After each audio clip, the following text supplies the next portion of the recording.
This came up only because we're all doing differently, all the correct way, but we're all doing differently, and we'd like to kind of agree to, not to disagree, about how we want to do an absent discharge. And the intention of this, when I'm going to talk to you about it, is not to point fingers or anything, but to come to a consensus as to how we want to do it more efficiently and in a timely manner, so that we don't do it a real long one or a real short one. And as long as we meet standards, I think that's the key. So, with that in mind,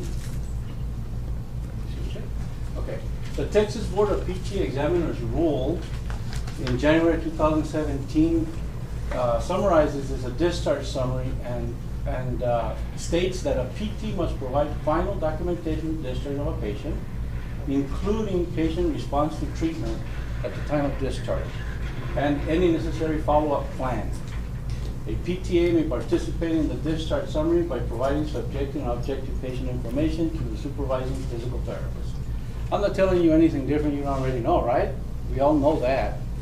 What is glaring and what Silva and I saw when we were looking at the discharges is that most of the time response to treatment is not on an absent discharge. There's different ways of doing that and how we can document it. And I pulled out a couple of examples that we'll go over.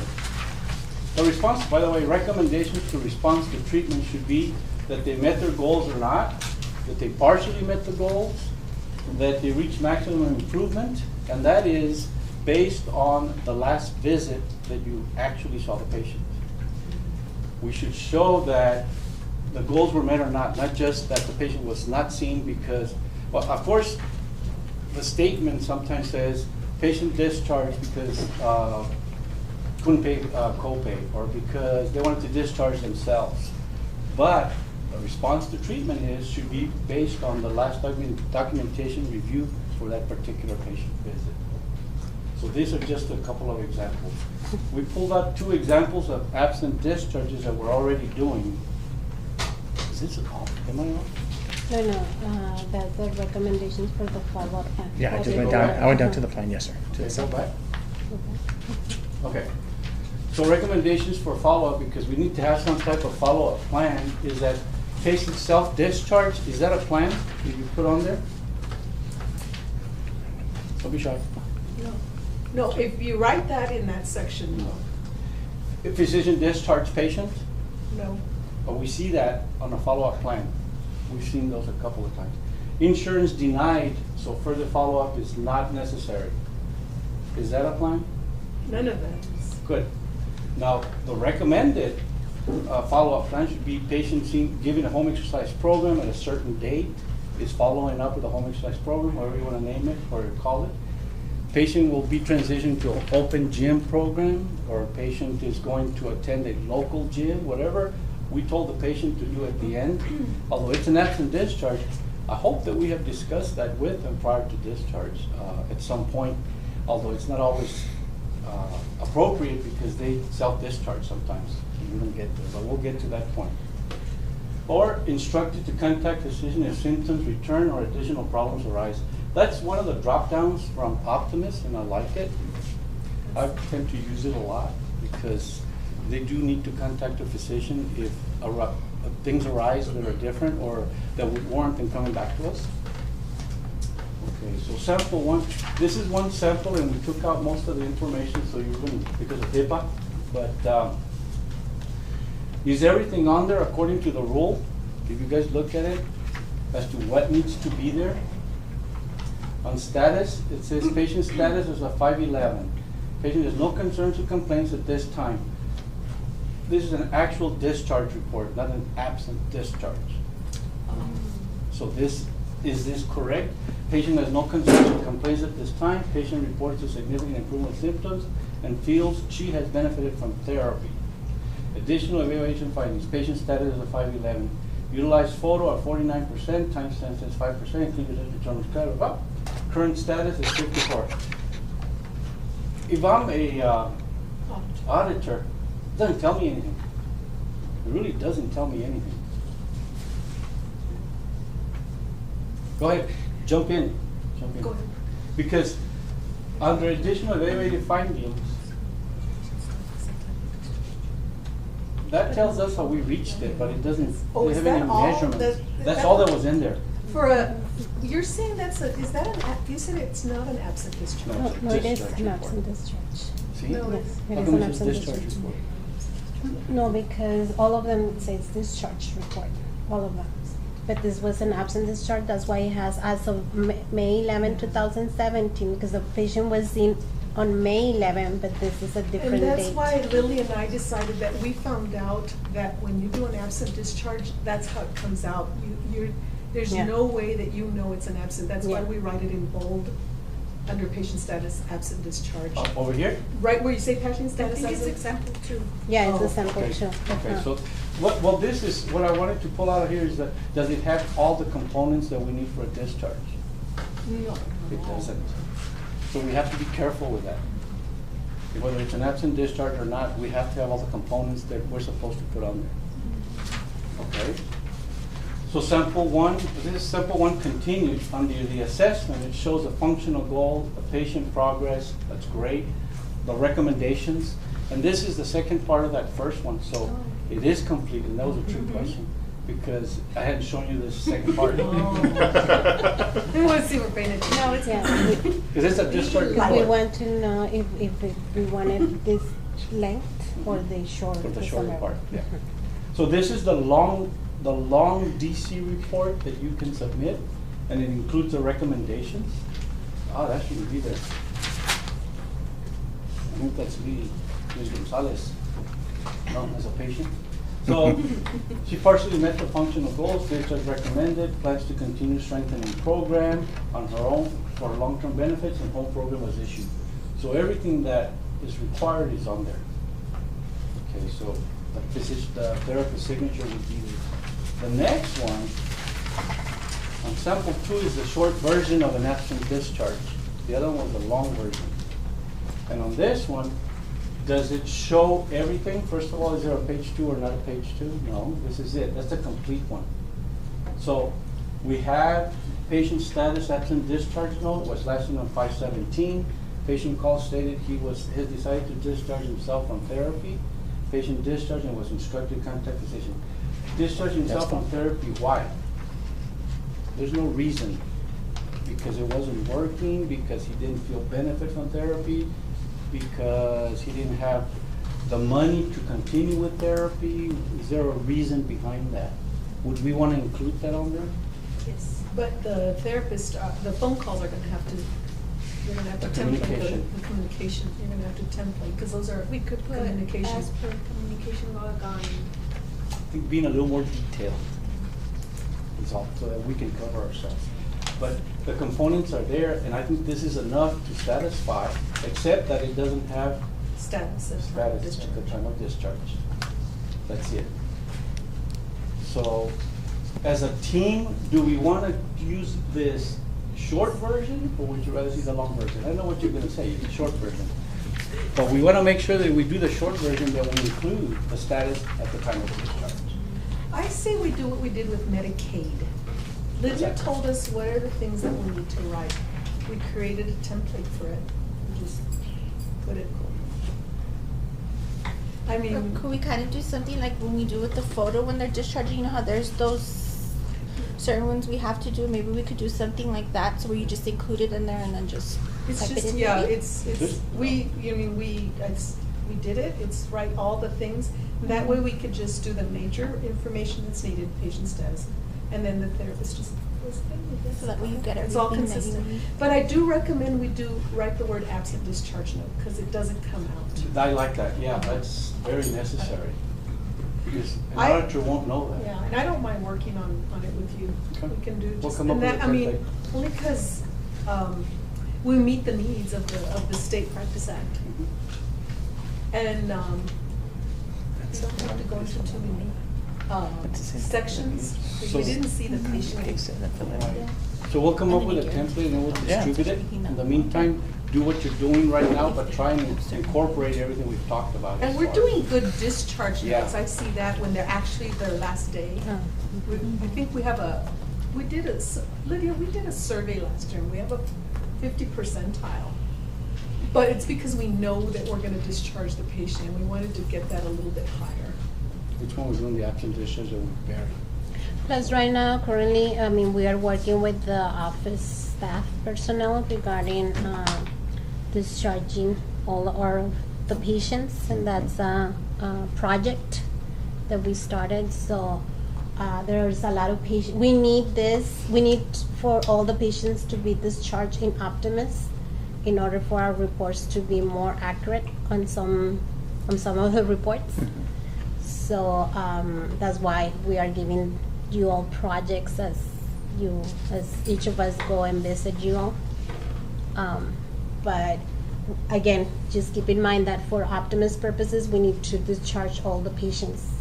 If you did not if you did not discharge the patient when the patient was there, we are asking you to do an absent discharge to all the patients that are still open in our system. We can close out those.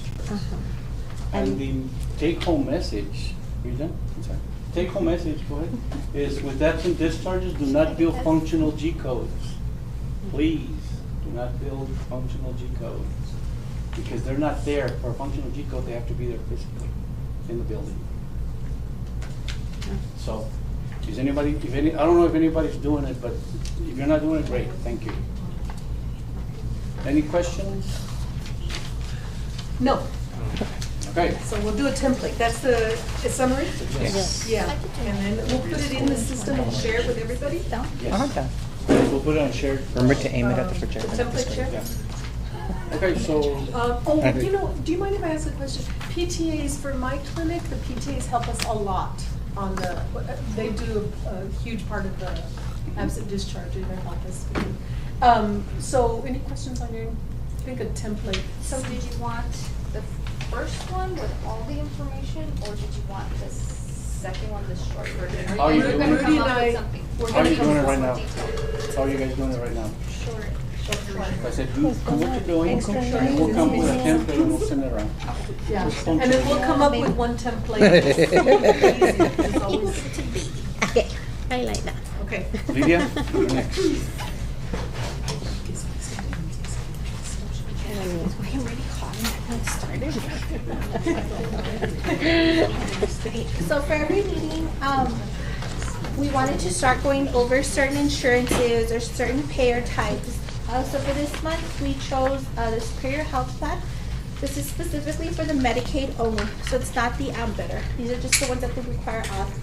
And me and Debbie had gone to a Superior seminar, and this is the information that we got from there.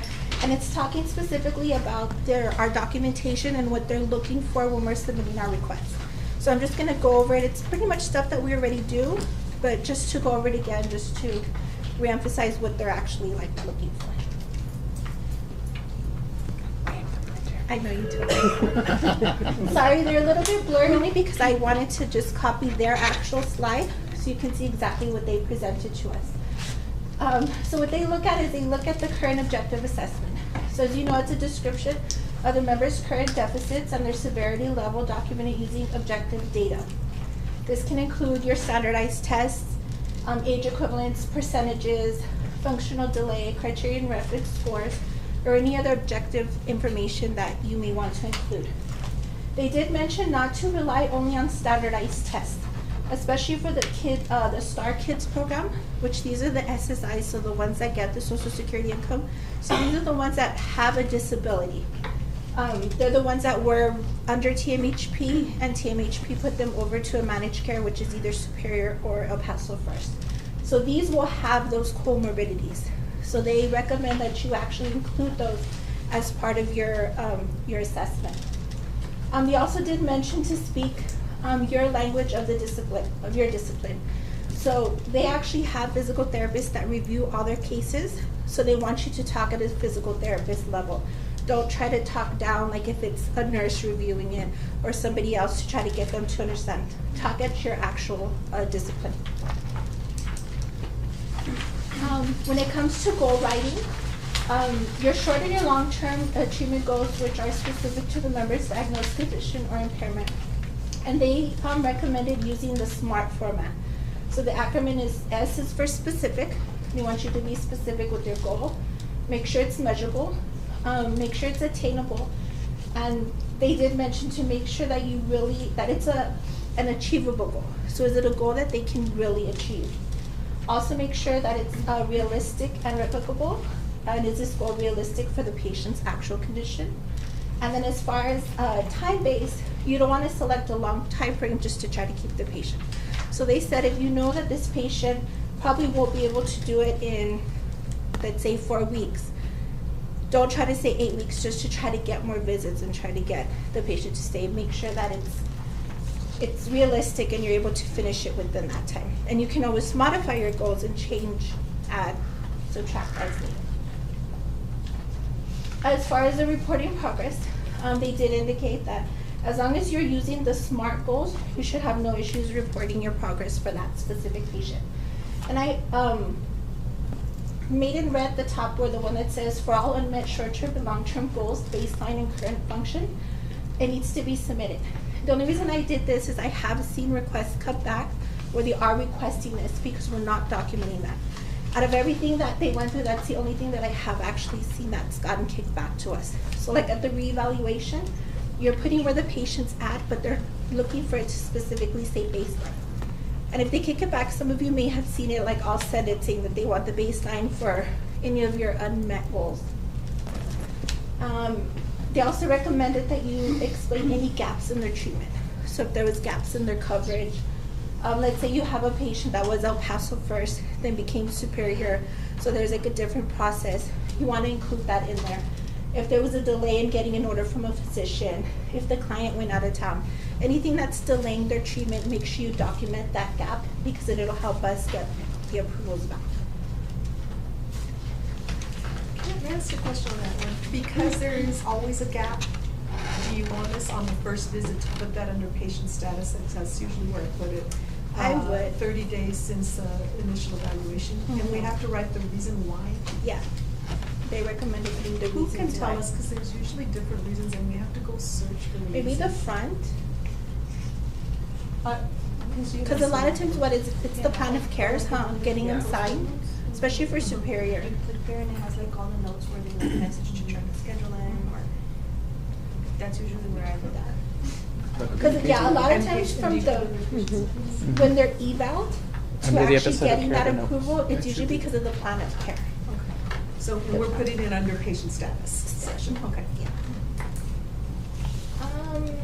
Okay, then continued on the reporting of the progress. Consistent. As the treating therapist has set the short-term and long-term goals for the specified time frame, it's expected that those goals would be met within that specific time frame. For any unmet goals, it's the treating therapist's responsibility to objectively describe any barriers. So we previously talked about on the other side that may be encountered during that time. And they did recommend document any and all barriers that you may find that the patient may have with being unable to meet that specific goal. For treatment modification, you always want to monitor the plan via the rate of the progress. Decide if you want to modify. And anytime that a modification is done, the doctor does need to sign the plan of care. So anytime we change anything. And we also do need that to actually get the auth if there's an additional order that's And requesting original more. signature or stamp?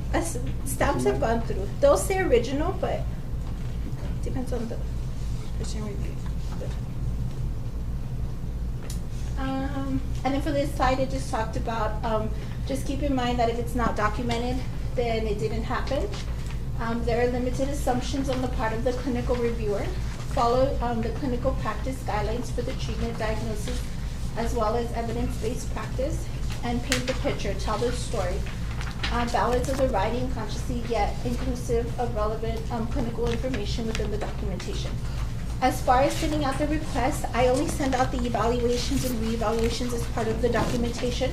So if you have an actual treatment note that maybe you documented something specific for that day or something that came up, just make sure you let your OC know so that they can tell me, also send treatment note dated, 7/17/17 or whatever, so that I can include that, because if not, it's only the eval and reval that goes out with the request.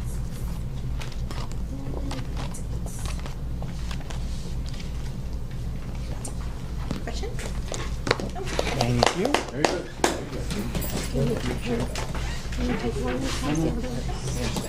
Pass these out. And pass those. Take one for you, so you can take with you.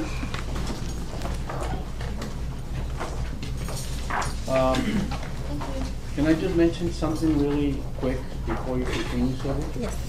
I'd like for all of us as a team, to congratulate Lydia for graduating from Park University with a degree of Bachelor of Science in Social Psychology. And she was cum laude, so extra congratulations. Good job. Good job. And with a baby. Gonna give yourself a little bit of pat on the back. Okay. She was the loudest, cum laude. Yes. Good job. Aiming at the projection. Okay, I'm gonna, this is the second part of the last meeting in May, so I'm not gonna go over in detail, but this is regarding the episode of care, evaluation, reevaluations, and billable units guidelines based on the federal and state policies that we need to adhere to. So this is the laminated. It has been laminated, so you can put it in somewhere in your desk, and you'll know what to do and what are the expectations. So you have Medicare. Well, the episode of care is on the top, so you already know right there when is a new plan episode of care that we create for you all. But regarding the guidelines, Medicare is right there. It will tell you for the evaluation, so it's only one time unless there is a different, in a different setting, and we are physical therapy only, so there is no other choice. And then, so the reevaluation, again, is when there is a change in the patient status. And then billable units, it says 5 units with a per day with a total of 60 for the month. So I added in all of them, it has driven by authorization, because these are the MAPS and the PPOs. Pretty much MAPS and PPOs follow the Medicare guidelines, and actually workers' comp too. But they have, so it's driven by authorization on the MAPS and the PPOs. The only one that I added is Aetna in general, PPO and MAPS, because that's a very common plan that we use, that we have patients, and that is 4 units only. And the reevaluation cannot be billed less than 30 days. It has to be more than 30 days from the last time that either you did an evaluation or you did already a reevaluation for that patient. Medicaid, that's TMHP, and then of course we have all the managed care plans, and so the evaluations is once every 3 years. May be reimbursed every 60 days, and then this is a 4 units, but it's also driven by authorization, and I'm going to show you different samples in a little bit. Then you have your workers' comp, and again, the evaluation is based on the body part, date of injury, and then your reevaluation is for continuation, and then it's 4 units only or specific to authorization. And then I added from the last time, I added the Practice State Act, so it's right here. What is very important for the state is that we have to have a referral in order to see a patient, and these are the healthcare practitioners that we can get referrals from. So it's physician, dentists, the chiropractors, podiatrists, PAs, and NPs, which are the nurse practitioners and the physician assistants. And a referral cannot be longer or older than 1 year. So that's, keep in mind, and it's gonna be there in your laminated sheet. And then of course the reevaluation is there, and is the units is determined based on your plan of care. So that's for you to keep, that's for you to take. A question, remember a couple of years ago, we found out that Medicare will not reimburse an OR facility a referral from a dentist? Yes, that, I'm sorry. Yes, that is, I'm so sorry. That is very true. That is very true. That is under Medicare, that we cannot receive a referral from a dentist. That's very important when we get those referrals. Usually, mainly those that we are getting are PPOs. So we And Medicaid. and the Medicaid, we get a lot of dentists and kids, but once in a while, we'll get a Medicare TMJ from a dentist. So just be careful. Yeah. It It has happened probably once. no? And it happened to me this year already. Dr. Berg sent me a Medicare TMJ, so I had to go around and we had to, earlier this year, and we had to go around and get a prescription from internal medicine. So that's something maybe you can help us. Oh, okay. So as long as we have a PCP? And they just a minute, and they understood. Now this time, I'm gonna concentrate on the billable units, so it's on your next page. And every single category that we mentioned is driven by authorization, so that's the key for everybody. Starting in the front office staff, because you all give that to your professionals, and they need to initial, and you know that you read the authorization. So we have different categories. The first one that I'm gonna go over indicates the number of visits only. Oops. What do I need to do? Menu? Page up. Oh, menu, yes. Menu?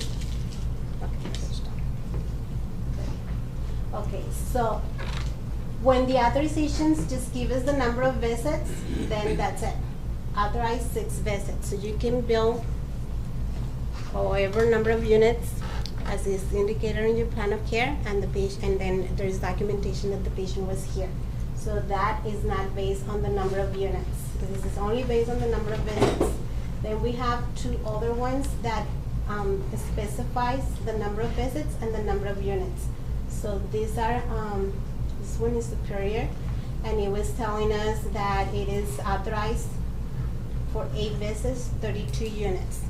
This is very important because we say, okay, Medicaid is 4 units only, not necessarily. You need to go with the authorization. It's telling you 32 units. So if from the beginning you start billing 4 units, then yes, you can only bill 4 units throughout the whole 8 visits.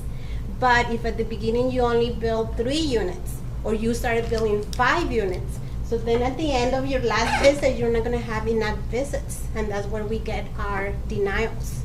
So you need to be careful on what the authorization states. I'm sorry, you meant to say you'll run out of units Yeah, you before run you run out out of visits. Yes. We never bill 5 units per visit. No. I'm just saying, well, no, yes. Yeah. Some, yes. Some, yes, we do. That's Yes. what I was Now, you have another example here that is telling you 8 visits, 24 units. So this one is giving you less units per visit. So this is your well care. This is your not all well cares, but we have very few. So it depends on the plan. But when you see this 8 visits, 24 units, usually Lydia and her baby will put the note there. Will add the note saying 3 units only. Thank you, Lydia. I want to tell you that it's very helpful. Because when we're doing our billing, you're right there, your baby and you. So again, it's the same number of visits, but different number of units. So that's where you need to, especially when you are doing your last visits, I mean, you need to kind of go through and see how many units you have been billing. And it's better for you to, on your plan of care, already specify from the beginning, so your PTAs follow your plan of care and you don't run out of units. Then we have other authorizations that indicates the number of visits, the number of units, and it also lists the CPT codes. So on those cases, this is El Paso first sample. So it's telling you right here 12 visits, 48 units, and these are the only CPT codes that you can use. And it is telling you how many number of units. So if you're on plan of care, you say you are only billing the 97110 and the 97530. And sometimes what I have seen is that you are already building more than 4 units in some of the CPT codes per day. So in your last visit, you are running out of your 48 units. So you need to to be careful how many units you are billing of the CPT codes. Because you have the 97140, you hardly use that code nowadays. Maybe they couldn't. So you run out of units for the 97530 or the 97110 or both of them, but you have the 97140 to still Bill. bill. Yes. So when we said Medicaid for units only, it doesn't necessarily mean that, because like it depends on what you had been billing and how many number of units. As a general rule, so we don't have a lot of write-offs, yes, Medicaid is for your, we, in general, we say 4 units only. But I wanted to make sure that you understand this part, because then you'll be like, oh no, it says, Sylvia said, or Lydia said, or it says on the note, Lydia's note, that 4 units only. It's only as a general guideline to give you. But to make your life easier, because you see patients all day, so many patients, and it's hard for you to keep track of them. But when we get denials, because I'm gonna send actually office coordinators, I have your write-ups for you to take. So you will see these scenarios. A question. On that last scenario, because that is the toughest for me as a clinician, case management, do we have a pattern yet established by an insurance carrier that has a tendency to use that last one? Just El Paso first. What about TRICARE? TRICARE. Well, you used to. I don't know Yeah. if they can. Oh. You know how they list the CPT codes? With the regular TRICARE, the military one, yeah. Yeah. The VA one, it's still like iffy. Yeah. I think for right now, El Paso First and TRICARE are the only ones that I can think of. And the Because reason TRICARE I just say gives that, them all. I speak on behalf of Lily and I, but Lily chime in. OCs, Alyssa, Lily and I, we're just signing a lot of, we're signing at the end of the day, in the morning, PTA notes, just because of the way our practice is on those two, and PTA notes, and so we don't have the flow sheet in front of us. So one of the things that I want to do is I wanted to know which is the pattern, so that her and I and Alyssa on some of them, we kind of get an idea of who's going to do that so we can be ahead. Because I know that you encourage us at the time of the evaluation to submit as many possible CPT codes that we're going to do. So if they're going to disperse that amongst 5 units when we're never going to hypothetically use, say, ultrasound, then we need to take that out at the time of evaluation. I want to try to be strategic, because But no, it doesn't affect you, because it will give you the 48 to all the CPT codes that you list. Okay, I mean, but remember how you said then there'll be some therapists that use the 97530 so much it exceeds it? Yeah, but that's the only thing that they are gonna give you.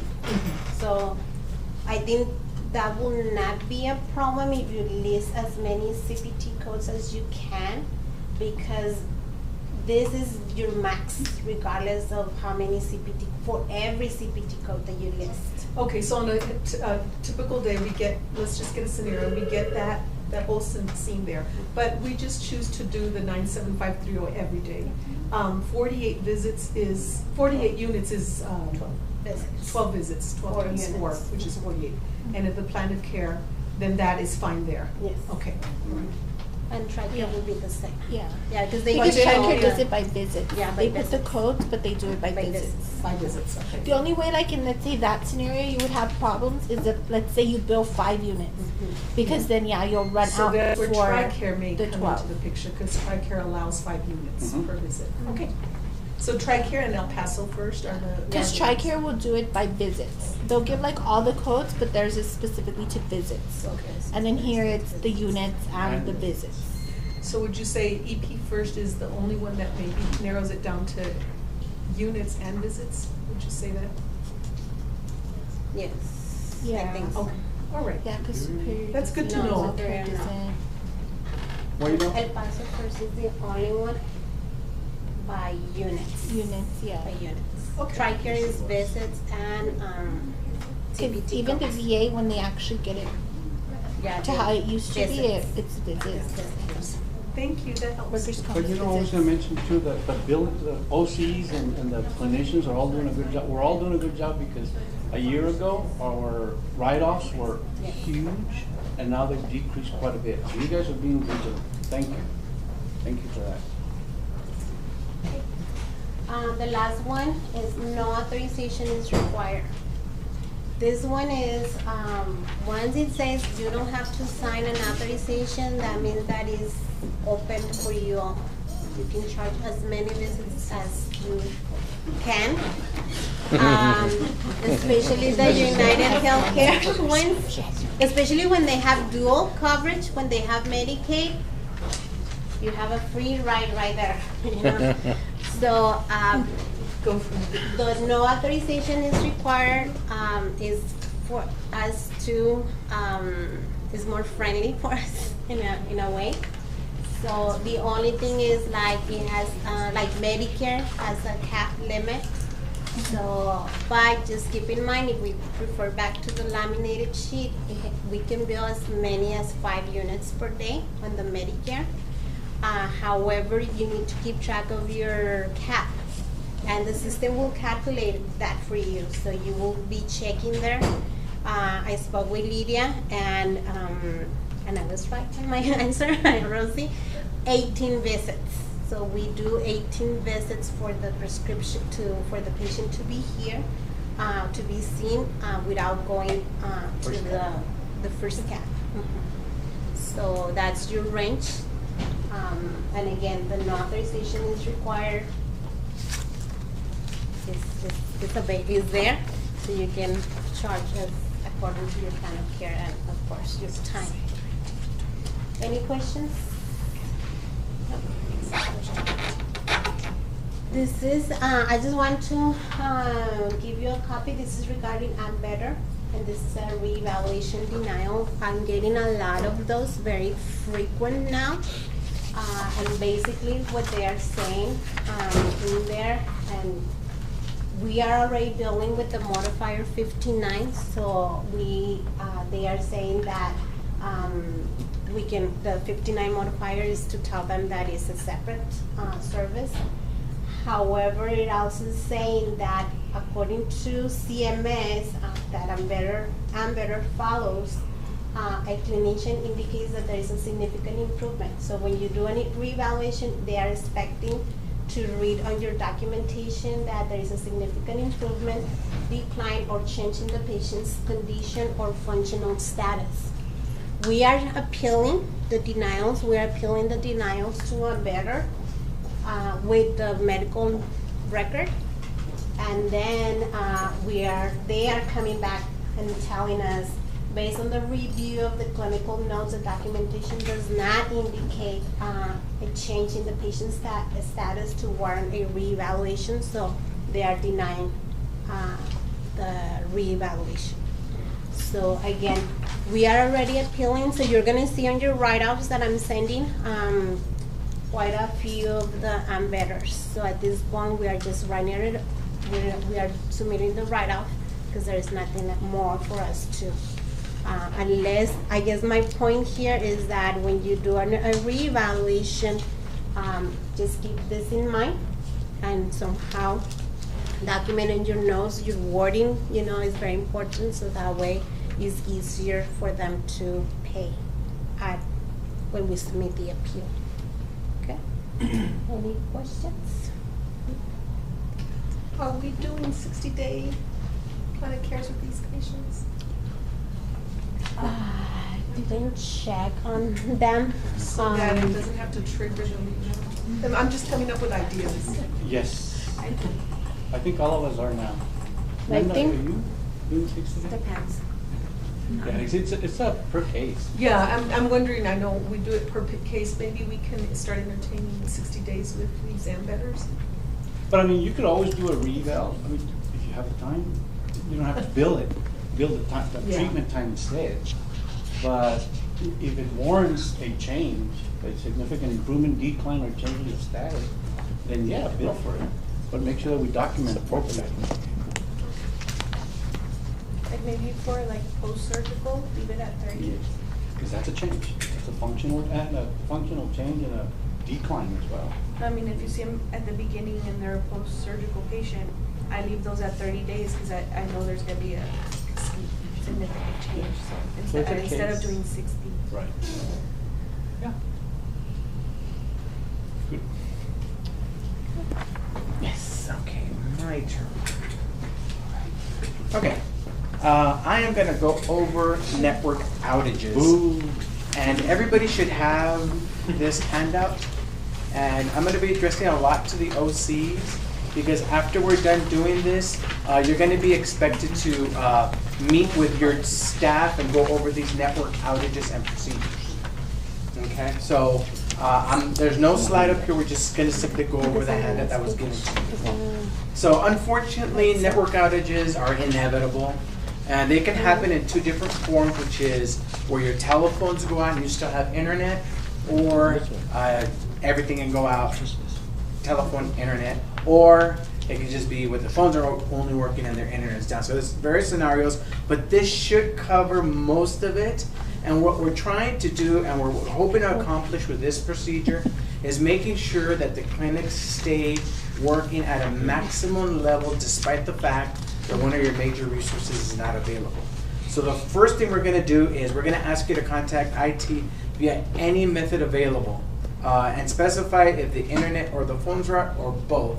That way I can initiate a call to Spectrum and get a time frame back to you guys and communicate back to you whether there's an outage in the area or they don't know, and I can kind of give you there a time frame.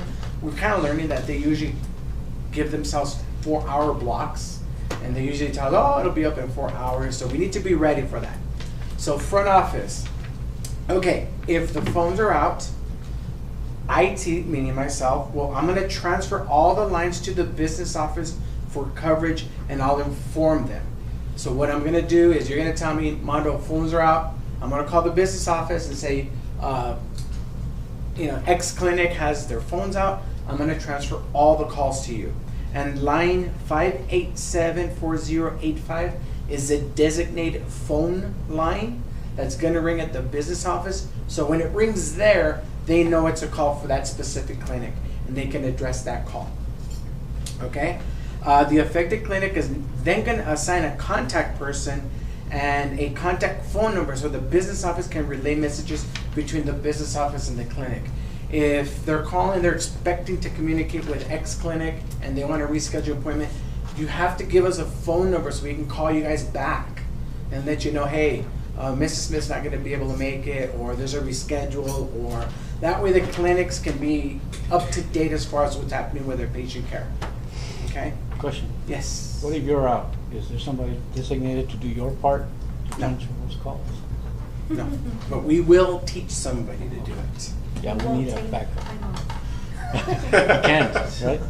Okay, now, if the internet's down, okay, this is just if the phone is down, okay? Yeah. We're keeping ourselves viable, we're taking calls from referral sources, we're doing everything, except the business office is helping us by answering the phone line, and then they'll need the number to communicate back to you guys, or at the end, or if it's something that's a long process of getting the phone back, at least they're telling you guys, okay, your patient's at 4 o'clock, she wants to come in at this time, can they do it? And you guys can, since you do have internet, you guys are able to function.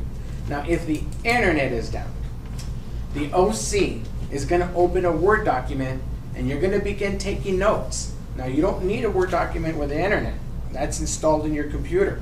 So you open a Word document, you start taking notes, appointments that have that are coming in, no-shows that are calling, reschedules, anything that's going to require for you to call back or information that needs to be entered in Optimus PT.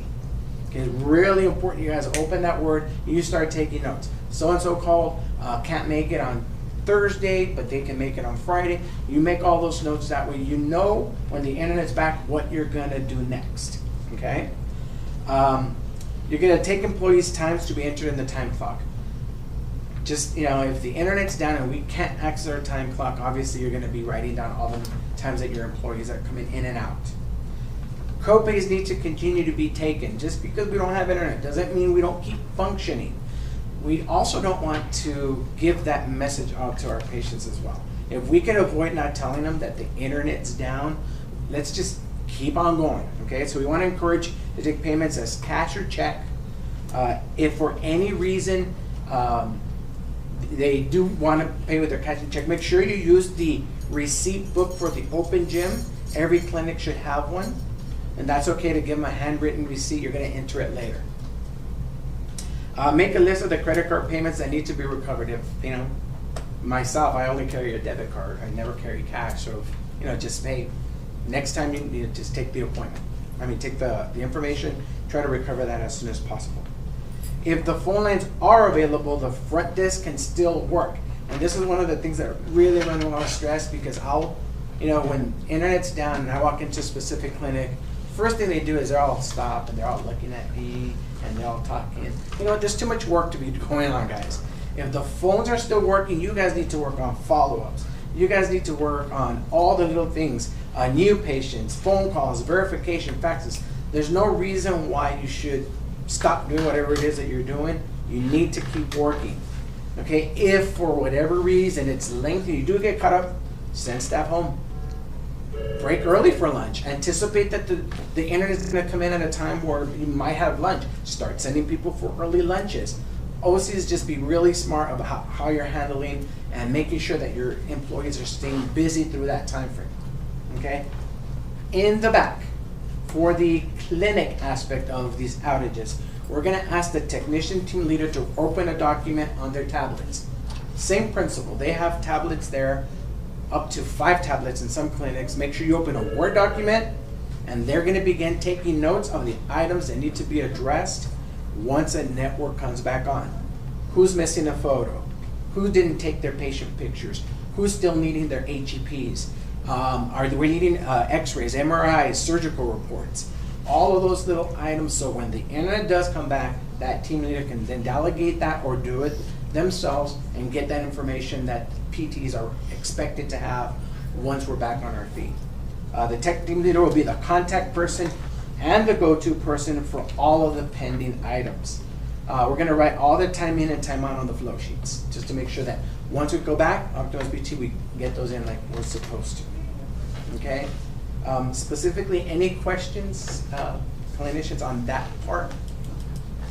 Does that make sense that we just keep going? You covered it all. Yeah, your team leader is going to be the person you're going to go to when, is there internet back? Nope. Okay, well then for so-and-so, I'm going to need this. And he or she puts that on that Word document and keeps going. They're going to be in charge of making sure that all those little items in there are done for you guys when the internet's back up and running. So, the aftermath. For the front office, the EOCs will need to delegate and ensure the tasks are completed from the Word task list and the business office message phone log. Got to make sure that, you know, at the end of the day, as everything comes back to normal, you call the business office, see if there's anything pending as far as messages, reschedules, anything that might have come in. And then the technician team leaders will need to delegate and ensure that the tasks are completed from the Word task list. I have a question. Rudy, I think this happened to me because I addressed it. So everything went down. It was eval, and I think we took the photo the next day, or the photo did, but the photo's date did not match the date of the evaluation. It's real important that somewhere you protect your license, because the G-code ruling states that you can only use data on the day that you're doing the eval and the eval 10 day. And if it's a keen auditor would pick up on that. So, I mean, it doesn't happen often, but what I did on the actual photo, this is when we were still printing them, by the way, I wrote a note a disclaimer, and then I made sure that that was scanned into the system so that if anyone audited, just be aware of that. And it only happened to us, but I mean, the east side, which clinic goes down more? Do you know? Yeah, the East Clinic. East side, I mean, we have experienced everything over there. But that scared me a little bit because I don't think a young therapist would have known to do that. So, G Very code, good point. so that would be only. Right, and by no means, let me know if I can call photo and have them help us with that. And maybe they can go in and make a change on that day based on the, on documented facts that we were out. They might be able to help us out.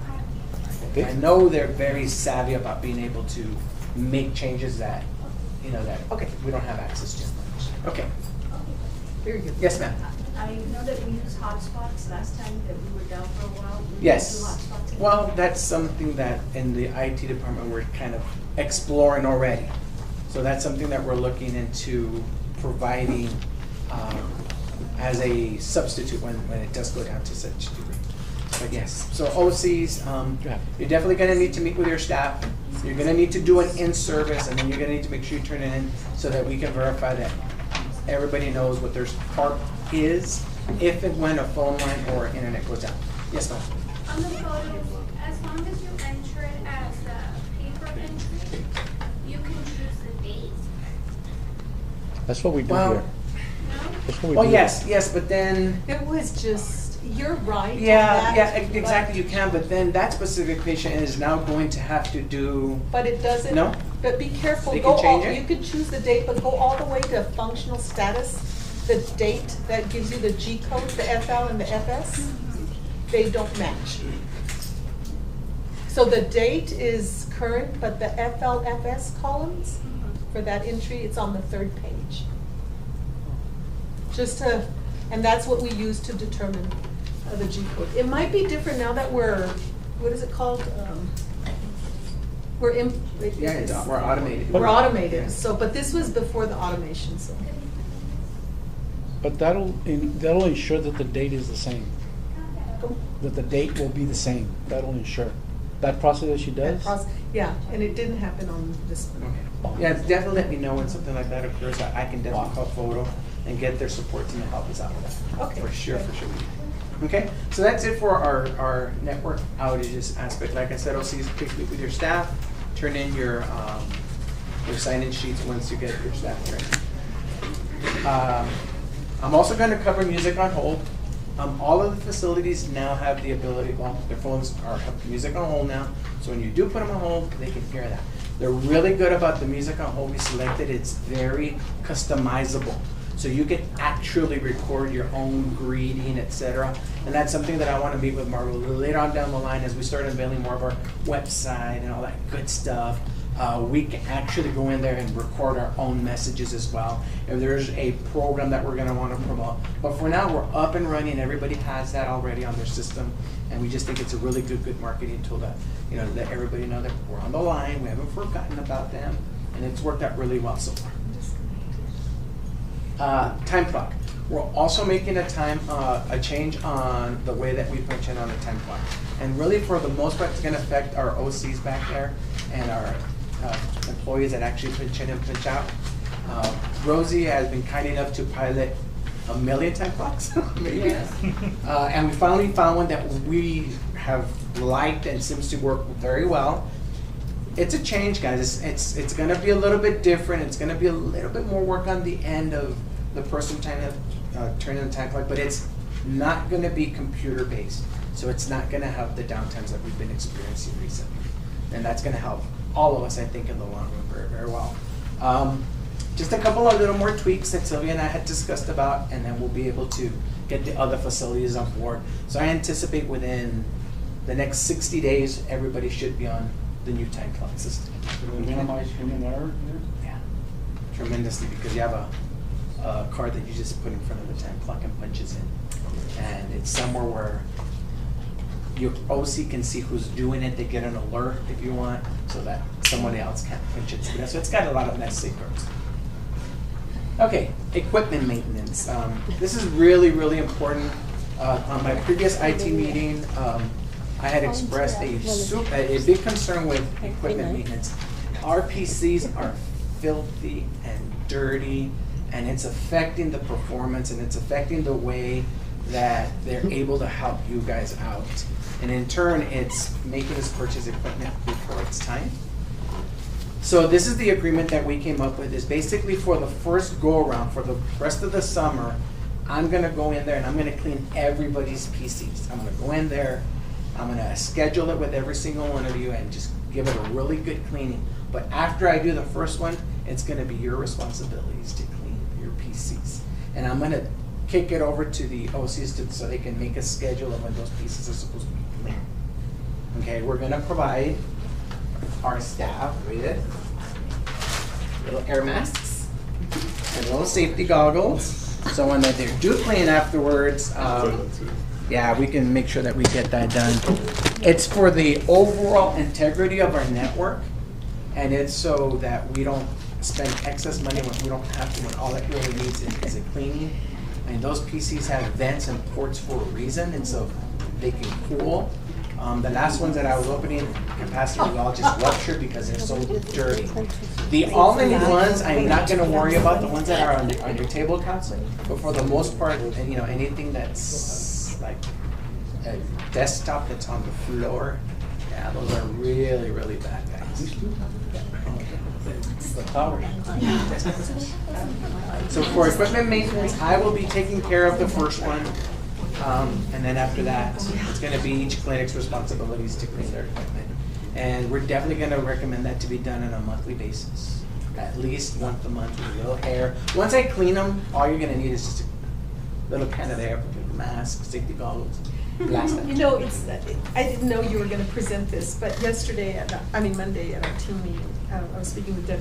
I was gonna have my team leader list, put a list of all the computers that we have in our clinic. Can you provide that for us instead? Do you have access to that? Just because I've been concerned about their aging, and also because we go down, so I wanted to see if there was a pattern as to what was going down first. But so we can just go directly to you to give us that list? Okay, excellent. As a matter of fact, I have one readily available. So that's inventory list that we Okay, so just shoot I have it an over. inventory list, and I regularly do inventory checks. So basically, I go into your computers, I see how it's running, if it's running hot, cold, how the processor's running. So I kind of know which PCs at each facility are. Are kind of. Yeah. So yeah. would you shoot one over to us? I'd appreciate it. Thanks. Absolutely. Okay, and for me, that's it, guys.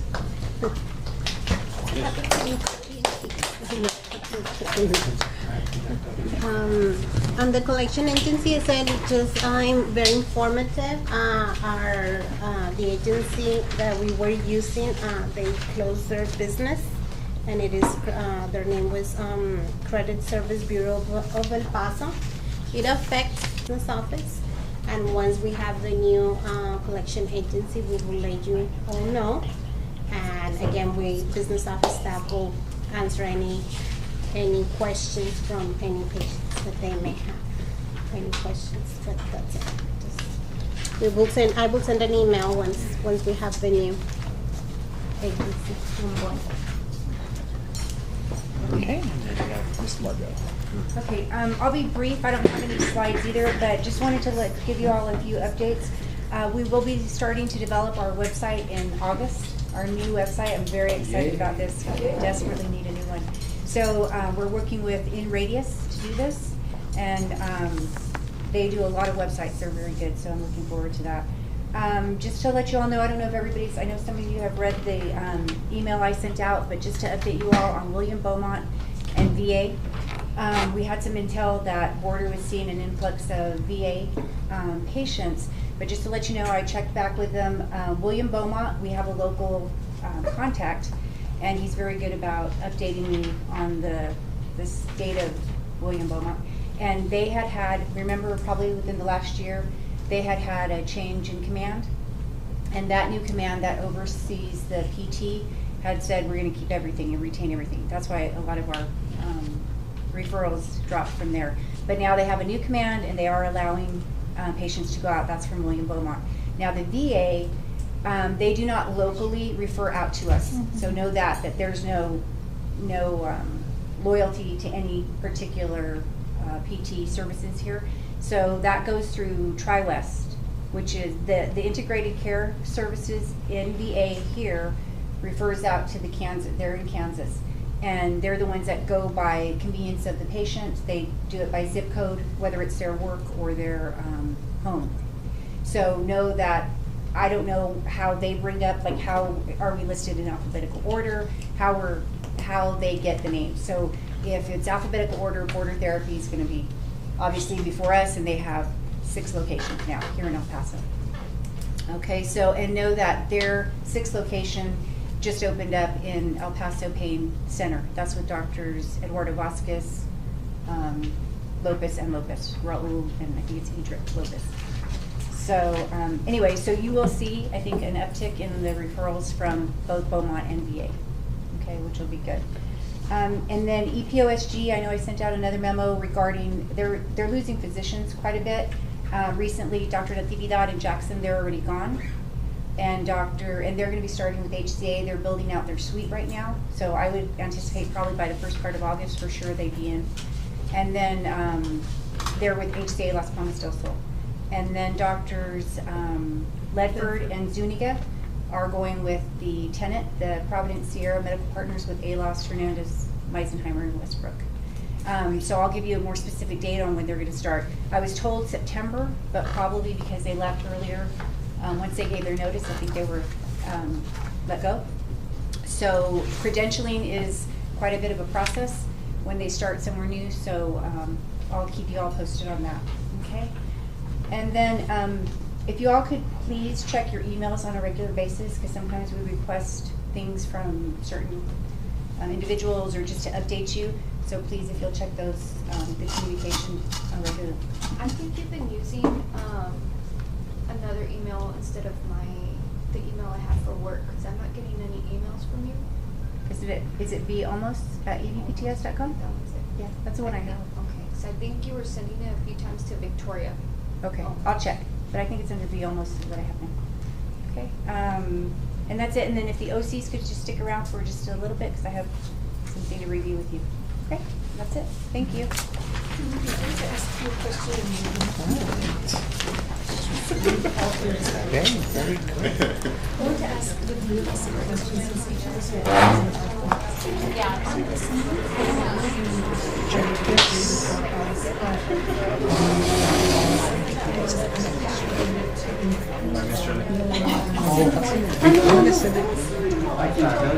And then I'm gonna send remember it. y'all to send Wednesday? Wednesday. Friday, no, Friday. Oh, Friday, no, I'm sorry, I just have a doctor's appointment at 8:30, yeah, I'll eventually land there. There was a, yeah. You're like, just Wednesday. Wednesday. And then he's giving me his on Thursday. Oh, But no. all the hard Okay. I'll see you on So I'm gonna call the Dow Support Site. I'm gonna ask them what they recommend me to do with those.